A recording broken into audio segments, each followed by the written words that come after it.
अस्सलामु अलैकुम वरहमतुल्लाहि वबरकातुह। नहमदुहु व नसल्ली अला रसूलिहिल करीम, अम्मा बअद। फ़अऊज़ु बिल्लाहि मिनश शैतानिर रजीम। बिस्मिल्लाहिर रहमानिर रहीम। व इज़ा हुय्यितुम बितहिय्यतिन फहय्यू बिअहसना मिन्हा अव रुद्दूहा।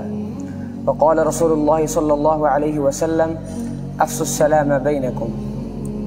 অধ্যকার আন্নাদিয়া সাকফি ছাত্র সংসদ কর্তৃক আয়োজিত আজকের এই সাপ্তাহিক সভার সম্মানিত সভাপতি, সুদক্ষ পরিচালক মণ্ডলী এবং আমার সামনে উপবিষ্ট প্রাণপ্রিয় তালেবে ইলম ভাইরা, সবাইকে জানাই আমার পক্ষ থেকে আন্তরিক মুবারকবাদ ও শুভেচ্ছা।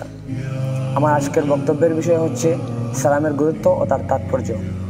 মহান রব্বুল আলামিন যদি তৌফিক দান করেন তাহলে উক্ত বিষয়ে কিছু কথা বলার চেষ্টা করব ইনশাআল্লাহ। ওয়া মা তৌফিকি ইল্লা বিল্লাহ।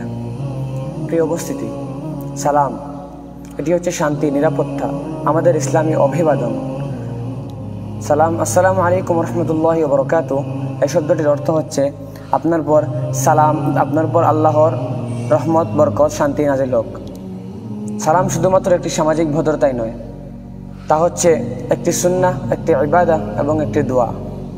এ ব্যাপারে কোরআনে এসেছে ওয়া ইযা হুয়্যিতুম বিতাহিয়্যাতিন ফাহাইয়্যু বিআহসানা মিনহা আও রুদ্দুহা, অর্থাৎ যদি তোমাদেরকে কেউ সালাম দেয় তাহলে তোমরা তার জবাব উত্তমভাবে অথবা অনুরূপ পর্যায়ে দাও। এ ব্যাপারে সালামের গুরুত্ব বোঝাতে গিয়ে নবী করিম সাল্লাল্লাহু আলাইহি ওয়াসাল্লাম বলেছেন আফসুস সালামা বাইনাকুম, তোমরা নিজেদের মধ্যে বেশি বেশি করে সালাম প্রচার করো।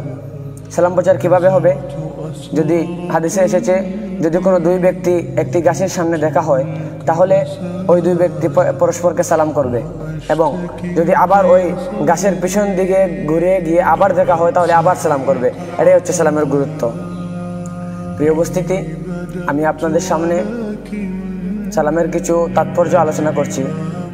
সালাম করলে আল্লাহ সন্তুষ্টি লাভ হয়, সালামের দ্বারা মন প্রশস্ত হয়, সালাম করলে জান্নাত লাভের রাস্তা প্রশস্ত হয়, সালাম করলে শত্রুতা, দূরত্ব সবকিছু দূর হয়ে যায়।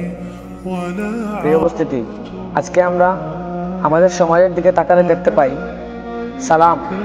সালাম আমাদের সমাজে অনেক অবহেলিত একটা জিনিস। নবী করিম সাল্লাল্লাহু আলাইহি ওয়াসাল্লাম শিখিয়ে গিয়েছেন কিভাবে সালাম করতে হয়। সালামেরও কিছু আদব রয়েছে, তার মধ্যে আমি কয়েকটি উল্লেখ করছি। প্রিয় উপস্থিতি, সালাম যখন আপনি করবেন তখন আপনি হেসে সালামটা দিবেন। আপনার মুখে যেন একটি মৃদু হাসি থাকে।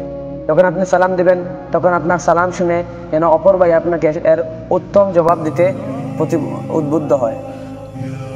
2 নম্বর, সালাম দেওয়ার সময় সালামের যে শব্দগুলো আছে, সালামের যে অঙ্গভঙ্গিমা আছে, সেগুলো আপনাকে সঠিকভাবে উচ্চারণ করে দিতে হবে, কারণ সালামের দ্বারা শান্তি লাভ করা যায়। এই শান্তির বাক্যের মধ্যে শান্তি আনতে হবে। প্রিয় উপস্থিতি, সালামের সময় এমন কোনো বাক্য ব্যবহার করা যাবে না যা দ্বারা আপনি গুনাহের ভাগীদার হবেন না, অথচ সওয়াবের ভাগীদার না হয়ে আপনি গুনাহের ভাগীদার হবেন। যেমন আমরা আমাদের সমাজে দেখতে পাই আসসালামু আলাইকুম, আসসালামু আলাইকুম, এরকম কিছু শব্দ ব্যবহার হয়, কিন্তু এগুলো ঠিক না, এগুলো সালামকে নিয়ে তামাশা হয়ে যায়। প্রিয় উপস্থিতি, 3 নম্বর হলো আপনি যাকে সালাম দিবেন তাকে শুনিয়ে সালাম দিবেন, যেন সে আপনার সালামটা শুনতে পায়। সালাম শুনলে সে আপনার প্রতি খুশি হবে, সালাম শুনিয়ে দিলে মন প্রশস্ত হবে। প্রিয় উপস্থিতি, আমরা আজ একে অপরকে দেখলে এড়িয়ে যাই, কিন্তু কেউ কাউকে সালাম দেই না, অথচ সেই সাহাবীগণের যুগে নবী করিম সাল্লাল্লাহু আলাইহি ওয়াসাল্লাম তাদেরকে শিখিয়েছিলেন। তারা বাজারে গিয়েও সালাম করতেন, তারা শুধুমাত্র বাজারে যেতেন সালাম করার জন্য। এরকম একটি ঘটনা আমি আপনাদের সামনে উল্লেখ করে আমার সংক্ষিপ্ত বক্তব্য শেষ করব। ইমাম মালিক রহমতুল্লাহি আলাইহি আব্দুল্লাহ ইবনে উবাই ইবনে কাব রাদিয়াল্লাহু তাআলা আনহু এর পুত্র তুফাইল সূত্রে বর্ণনা করেছেন। তুফাইল বলেছেন, আমি প্রায় হযরত আব্দুল্লাহ ইবনে উমর রাদিয়াল্লাহু তাআলা আনহু এর মজলিসে হাজির হতাম। ওনার অভ্যাস ছিল তিনি আমাকে নিয়ে বাজারে যেতেন এবং পথচারী, দোকানদার, অপরিচিত সবাইকে তিনি সালাম দিতেন। যথারীতি একদিন আমি ওনার সাথে দেখা করলাম এবং তিনি আমাকে নিয়ে বাজারে চলে গেলেন। বাজারের উদ্দেশ্যে বের হয়ে যাওয়ার পথে আমি ওনাকে জিজ্ঞাসা করলাম, হজরত আপনি বাজারে গিয়ে কী করবেন? আপনি না বাজারে গিয়ে কোথাও দাঁড়ান, না কোথাও বসেন, না কারোর সাথে না কোথাও বসেন, না কোনো জিনিসের মূল্য জিজ্ঞাসা করেন।